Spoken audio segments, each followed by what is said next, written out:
starting right meow. Welcome back to the RF Fitness Podcast, brought to you by rffitness.net, your source for online coaching built for and by busy grown-ups just like you who are on the quest for health and strength in everyday life. I'm your host, Rob Finlayson, certified older brother fitness coach and motivational speaker. Today, I'm here without a co-host. It's another Ranter with No Banter episode. I want to talk this week about motivation, or specifically, I should say, the lack thereof. This is one of the most common obstacles, challenges, struggles that comes up with me in my own training and with my clients' training as we progress into different programming. It's pretty universal, so I think it's worth talking about. I'm not actually a motivational speaker professionally outside of what I do as a podcaster and as a coach. But having done this for so long and having seen the same sort of issues crop up again and again and again, it's not necessarily something that happens to everyone. It's not a uniform experience, but it is certainly extremely common, something that I've had to face and help come up with solutions for many times in the past. So I think I want to give some insights, give some wisdom, and maybe even give some actionable advice to people about facing motivation specifically and how it relates to health and fitness and working out. Let's go. Huh! That's my jump noise. All right, so motivation. You guys know how much I love to define a term. So let's look at what are we talking about when we talk about motivation. Normally, I think what it boils down to is your ability to want to work out, your ability to want to food prep, your ability to want to count calories or do whatever. I think motivation gets misconstrued in our field, in my field, health and fitness. When people talk about motivation, what they really want, when they say, I don't have the motivation to do this anymore, my motivation is winning, I lack the motivation to make myself do something. What we're talking about motivation, what you actually mean is two different things. And neither of them are actually motivation. We're talking about discipline. And that's a pretty common one. Discipline is basically when motivation becomes a habit, a part of your personality, and you don't make yourself do something, you just do it. The example often given is like brushing your teeth. But that's a bad example for me because, as I've said on this show before, I'm terrible at making myself brush my teeth. It's not that I'm not motivated. I'm just terrible at doing habits. I'm very motivated. I'm very motivated to have clean teeth. I talked about this in a previous episode about how pain is a really good teacher. Pain is a good motivator to get me to brush my teeth and floss, but I still don't floss every day. I am doing much better about brushing my teeth, you guys. I'm sure everyone is just dying to know about my dental health habits. Anyway, so mostly when we're talking about motivation, we're actually are looking for discipline. And when people say they have motivation, I think what they really mean is they have inspiration. And when I say inspiration, I mean like a usually kind of sudden influx of enthusiasm, of like fervor and enthusiasm for something where you feel compelled to act on it. And this can come from a sudden interest or a sudden pain point or a shift in perspective or a status quo change in your life where the pain of doing nothing becomes unbearable in the face of the pain of change. And change is always painful. Change is always uncomfortable. There's nothing wrong with you if you don't like changing your lifestyle. It's just how the human brain is wired. Change is scary and bad. So says your nervous system. But when we talk about motivation, that's really what we mean. It's actually, I think, a combination of inspiration and discipline, the way we think about motivation, capital M here. And I don't think that's necessarily bad. I don't think it's wrong, capital W wrong, but I do feel like it is misleading. And because it is misleading, we can get down on ourselves, which is not really going to be progressive for anybody. That's not progressful. That's not goal oriented to constantly shit on yourself because you have a lack of motivation, because all of a sudden, I don't feel like working out today. Now I'm a bad person. That's a whole other spiral for many other episodes that we have already done. So what happens? I don't have a script for this one, you guys. What's the life cycle for motivation in fitness? Let's talk about that a little bit from a coach's perspective. Usually when someone joins fitness, coaching specifically, when they engage with a personal trainer, you've already gone through a series of change stages. And these are well recorded and well documented. I'm going to try and remember them off the top of my head. The first one is like non-thinking, non-acting. It's not in your mind at all. You don't believe you need to change. There is nothing in your environment telling you that change might be necessary. Then there is considering. Maybe I should change. Maybe I could lose weight. Maybe I could get a little bit stronger. It's like in the back of your mind. Someone mentioned it and you didn't immediately stop thinking about it. It's the seed has been planted basically at this point. And then we move up the ladder basically to the point where you are thinking about it. You're thinking about it a lot. You're thinking about it a lot. You're making plans about it. You are envisioning a future in which the change is being made or has been made. You're visualizing until we finally get to the point, the really big scary point where we actually have to jump off the diving board and make an actual change. This is usually where motivation is at its highest. And when I say motivation here, I really do mean inspiration. You are inspired to make a change. You are inspired to try a new thing. You are inspired to engage with a diet, engage with a personal trainer, engage with a gym membership, engage with buying a kettlebell for your own home gym, whatever. The problem with inspiration is that it's very fleeting, right? And I see this a lot with my small group, especially with my Quest groups. There is often a lot of buy-in in the first 2-3 weeks, and the enthusiasm wears thin after the first 3 to 4 weeks. Basically, it's not as new and shiny anymore. It's not like the programming itself is so rote and dull that you don't want to do it anymore, although sometimes it is. My programming is, I try and make it engaging, I try and make workouts that are quote unquote fun, but you really do have to do the same things over and over again in order to get good at them. That's what practice is. And sometimes that can get boring if we need constant dopamine, if we are chasing novelty, which many people with ADHD do. We chase novelty. That's just kind of, again, how our brains are wired. So that wears off around the 3 to 4 week mark. And then like 5-6 weeks is where like a big dip happens in engagement and adherence to the program. I think a big part of that is because of expectations and not being met, or maybe another way to say it, reality is setting in. That to make the change, to see the changes, really is what we're talking about. To see changes that you want to see takes a lot of time and a lot of effort. Emphasis on time. Emphasis on a lot. Usually more than you think. Usually more than feels fair. By the time we're 5 or 6 weeks in, if we are being consistently on program, we are achieving that 80% adherence rate, you will be feeling different, certainly. You will be feeling more energy, feeling stronger, feeling better movement pattern, probably even sleeping better.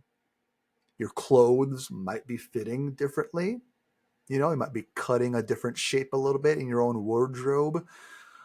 You're not going to look much different, though. And the scale might not reflect a huge change either, because when you engage in resistance training, especially from zero, you don't drop pounds like whoosh right away. We've talked about the whoosh a little bit. That takes a lot of time because your body retains water when you start lifting weights. It's just kind of how part of the muscle adaptation process to strength training is they need to hold on to water. They just get soggy. You get soggy muscles. And that makes you weigh more. So it's like, I'm doing all this work and I still weigh this. I've been at this for over a month, Rob, and I weigh the fucking same and I look the fucking same. What am I not doing right? Something is wrong. I'm not working hard enough, but whatever. We spiral, motivation dies. This is where we have to flip that switch. We have to turn the dial away from inspiration towards discipline. Again, this other end of the spectrum of motivation. Maybe that's what I'm talking about. It's more of a spectrum of motivation. To discipline, making yourself do the work, understanding the long-term effects of sustainable progress, and that it takes patience. The secret ingredient to fitness is patience. And motivation is certainly an ingredient in discipline, a main ingredient, but maybe not in the way that we think. I don't need to be motivated. If I'm disciplined in my fitness, let's say I, Rob, am objectively disciplined in my fitness. It is a part of my lifestyle. It is a part of my personality. It is who I am. I had this whole script about being I am versus behavior statement, language, whatever. I am someone who takes fitness seriously. I am an actively fit person. This isn't because I'm constantly always motivated to do it. I am often not motivated to train, to work out, but I am disciplined because I am motivated to reach my goals. You know, those goals are to become and stay physically strong. I am motivated to get better at jujitsu. I am motivated to set an example for my family that health and fitness is not only achievable and important, but something you can fit inside of your life that we enjoy together in real time. I'm motivated by those things. I have to engage with discipline in order to make that motivation pay off. You know, a motivation is just a goal, I suppose. It's a thing that you're running towards, but it's not the act of you running, right? That's the discipline kicking in. That's you saying, I'm going to log on a Train Heroic. I'm going to do the warm-up. Okay, the warm-up wasn't so bad. Now I can do the first few sets. Okay, those weren't so bad. I can do the finisher too, you know? That discipline of doing the hard thing is doing that initial hard thing, getting over that initial hump. It is, as I've said before, a skill. Fitness is skill acquisition. It's obviously it's working out, eating right, which are two easy things to say, obviously, but it's very different to do it. And to do it consistently takes a number of intentionally cultivated skill sets that maybe not everyone necessarily naturally grows, that maybe is more difficult, certainly for some personality types than others to cultivate in certain points. It's like any skill. Like some people are just going to naturally be better at playing guitar than they are at swimming a mile, and vice versa, you know. And you can be naturally talented in a skill. You can absolutely work your way up to a skill to become proficient or even better at it. But yeah, fitness is skill acquisition, and making yourself do a hard thing, making yourself check that first box is a skill. One that is so important that is probably what most of motivation-based coaching falls on. Like that is the needle upon which the entire thing balances, is can you activate just the first time? Because once you get the first thing done, it gets a lot easier. Then we're talking less about motivation, more about momentum, which is a whole other conversation. About, I think anyone who's worked out or made themselves work out when they don't want to understands that momentum switch pretty well. So we can dig into that a little bit later. So that's momentum versus motivation. And again, they're related, but not the same thing. So if we're losing motivation, how do we get it back? How do I regain my inspiration? How do I engage my discipline engine, my discipline drive? What does that look like? You know, Rob, you say this is skill acquisition. Help me acquire these skills. Okay. It's going to be different for different people. Some people are very type A. They're numbers people. They're very organized. You can say, I need to work out so many times a week for so long. I'm going to put it on my calendar. This is a meeting that I have with myself every day, 40 minutes to do whatever. You know, once that's in your schedule, you have to stay with it, right?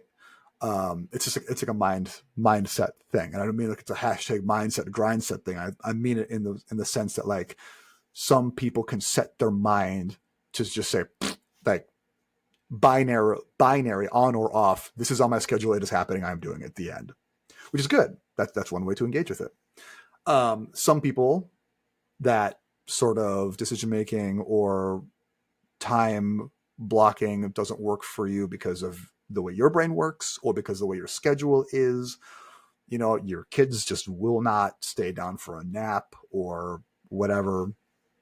You quote unquote only have 2 hours while they're at preschool, and that's just not enough time to get a workout. Is it? Wrong.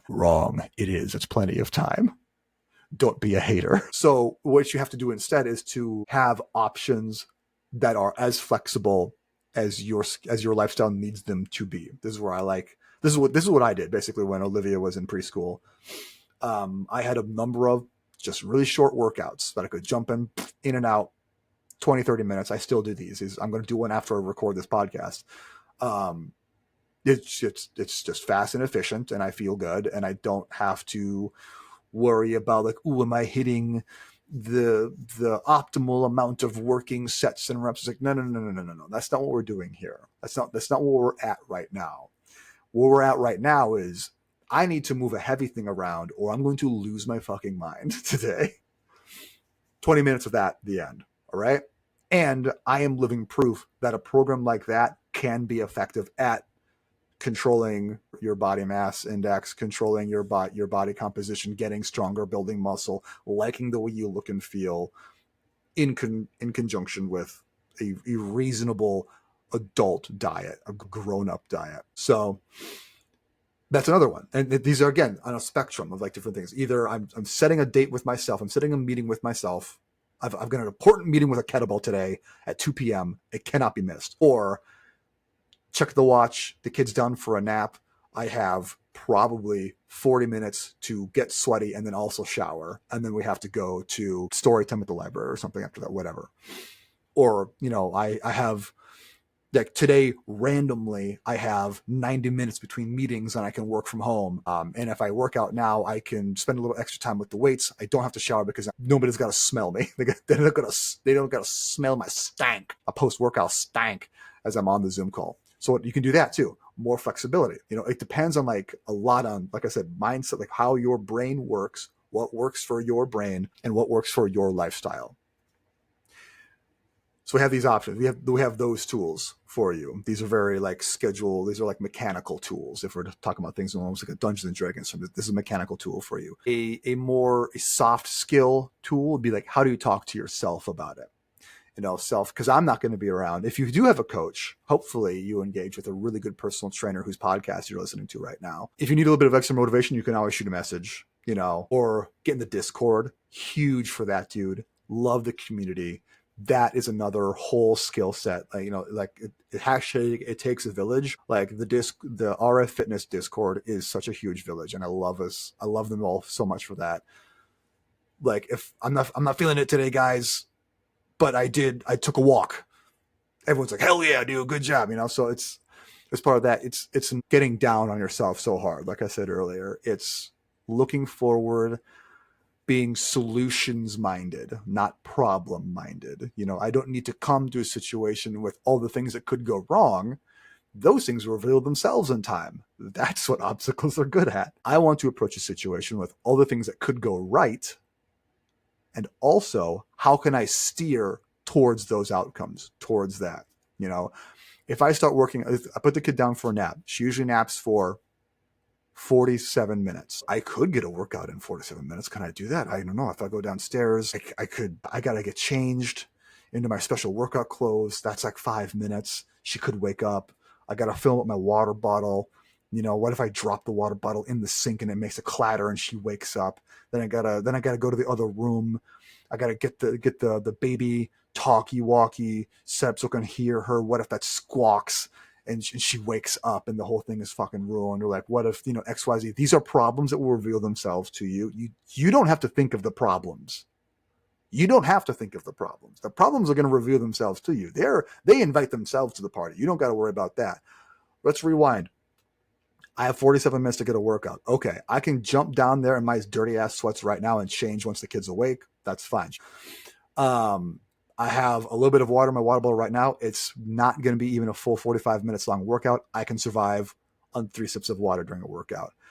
My kettlebell is down there ready for me to go. I don't have a ton of time to warm up. I'll do this truncated version of a warm up that just flows into the workout itself. I'm not going to worry about, is this the perfect program? I'm going to worry about, is this the workout that works for me right now? It's not Mr. Perfect. It's Mr. Right Now. That's what I need.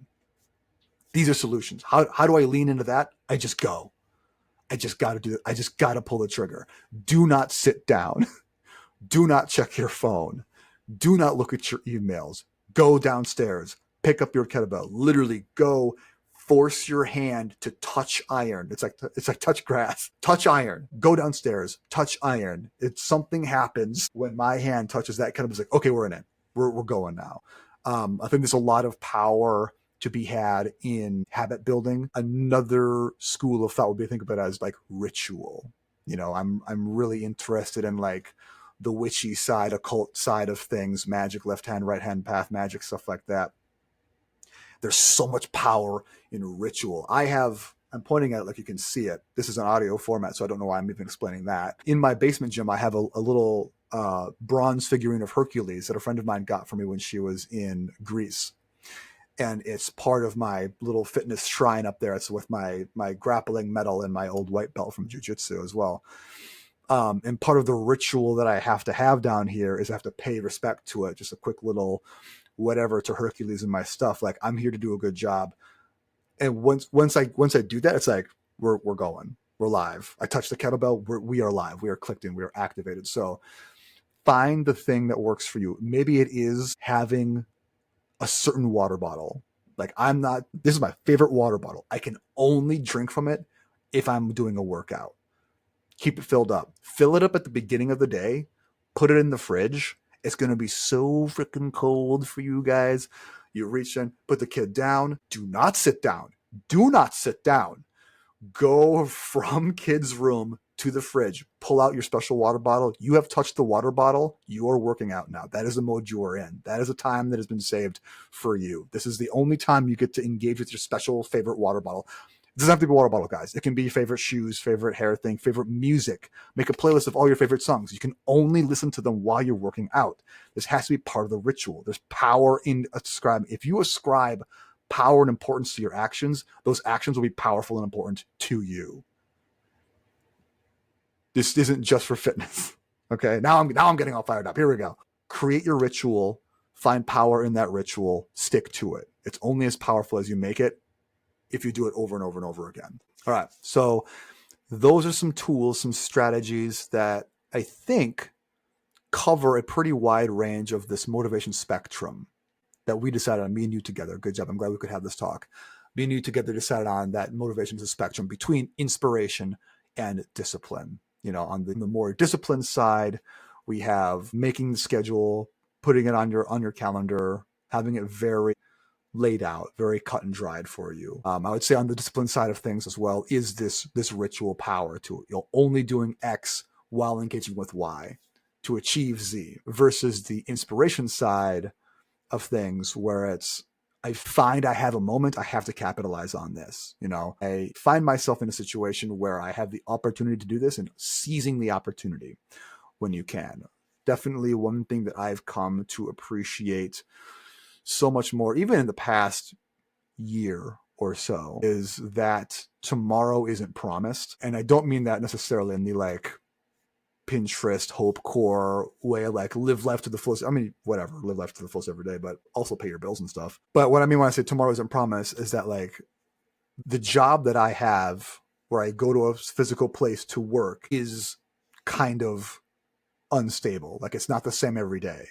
So if I have a day where, like, every time I've said I'll work out tomorrow, something fucks it up. If I'm just not feeling it today, and I'm like, I'll get a better, instead of doing a bad workout today because I'm just not motivated, I'll do a really good workout tomorrow. And then guess what? The kid is sick, or they have the day off school, or I have to pick Olivia up early from school, or I get injured, or someone needs an extra call from me, or the trash bin falls down and raccoons swarm the house. Something happens to make it so that I've completely wasted my opportunity from the day before. Tomorrow isn't promised. You have to jump on the opportunities today. That's our inspiration side of the spectrum here. That to me is very exciting. I like jumping on opportunities and pulling triggers, shoot first, aim second kind of thing. I've talked about that before. That's how I've lived a lot of my life, much to my wife's chagrin. But it's worked so far pretty well. That might be everything I have for you guys today. I hope it wasn't too much of a messy jumble. Like I said, didn't have a script, had a lot of ideas for this one, but I needed to talk about the motivation issue, get you some strategies, unpack what it means, and then what it looks like to solve the motivation problem. If you have any questions or something you want to add, by all means, reach out to me. I'm on Instagram, rf.fitness.online, or go to rffitness.net. Hey, you know what? In fact, this has been the RF Fitness Podcast. Yes, I'm available for online coaching and very, very limitedly in-person training as well. To find out if I'm right for you, head to rffitness.net. That's rffitness.net. Then you're going to scroll all the way to the bottom of the page, see what kind of coaching I have on offer for you. Do the client application form and hit join the party to jump in our community Discord server for free. Again, that is our awesome village of just hyper cool people. Our theme music is Funk AF by Everett Ullman, distributed by YouTube Studios. Thanks for listening, guys. And as always, keep questing.